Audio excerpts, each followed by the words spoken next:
Tignan nyo kung gaano kataas ang win rate ko kay Chu. Ako na ata ang pinakamalakas sa buong Kalawakan. So paano ko nga ba nagawa yan? So may nagtag na naman sa akin ng video at ito yung nag-post. Follow natin siya guys. At kung makikita nyo naman, napaka makatotohanan ng kanyang win rate. Dahil April naman ngayon, aalamin natin kung gumagana ba ang fake win rate na ito sa lahat ng game mode. Pero syempre bagong lahat, kung di ka pa naka-follow sa aking page, baka naman. So yan, subukan muna natin sa custom kung talaga bang gumagana. Ayun o, gumana, napakaangas. Ituro ko sa inyo kung paano ito gamitin sa iba't ibang hero, kung anong trip nyo. Pero bago yan, itry muna natin sa Classic.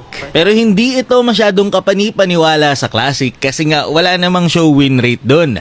Pero kahit na ganun, may mapapagtripan ka pa rin at possible na may maniwala pa rin. Kapag ganito, i-pick mo muna yung hero para makatotohanan. Tapos saka mo, i-show yung win rate mo na napakaangas. So tignan nyo, Classic ito pero may na-prank pa rin tayo. May nagulat pa rin nakakampi. Sabi niya ang lakas daw. At paano daw nangyari yun? Ito na ang moment of truth. I-try na natin ito kung gagana sa rank game. Kasi siguradong mag-a-adjust lahat kapag nagawa mo ito.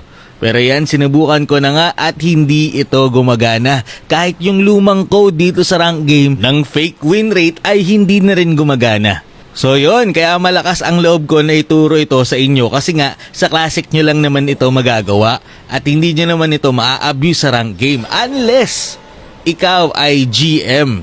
Kasi kapag GM, ganito ang pickings tapos may show win rate. So tinry ko to sa GM account at ayun, na-show ko sa rank game. So paano nga ba ito nagagawa? So ito lang ang code na kailangan nyo.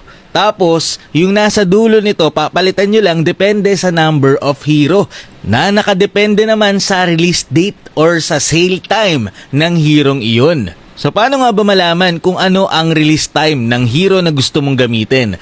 Kung lahat ng hero ay owned mo na, click mo lang ang heroes tapos simula Mia pababa, ayan na yung release date. Pero kung hindi mo pa owned yung hero, click mo lang ito. Tapos, sort by sale time. Ayan, lalabas lahat ng hero dyan at scroll mo lang sa baba. Simula baba, pataas, yan ang sale time na kailangan mo. Bilang ka lang. Pero kung tinatamad ka naman, huwag ka mag-alala kasi yan, pinaggawa na kita ng listahan. Simula sa unang hero na nilabas, which is si Mia, hanggang sa pinakadulo na si Chip. O baka may mag-comment pa, anong number kay Lance? Nakalista na nga eh. Pero yun nga, kaya ako ito tinuro kasi magagamit mo lang naman ito sa Classic pero hindi sa rank game. Laging tandaan, mas okay pa rin kung totoo talaga ang win rate mo. Kung gusto mong maging mataas ang win rate mo, paghirapan mo. Good luck sa inyo, maraming salamat sa panonood and to God be the glory.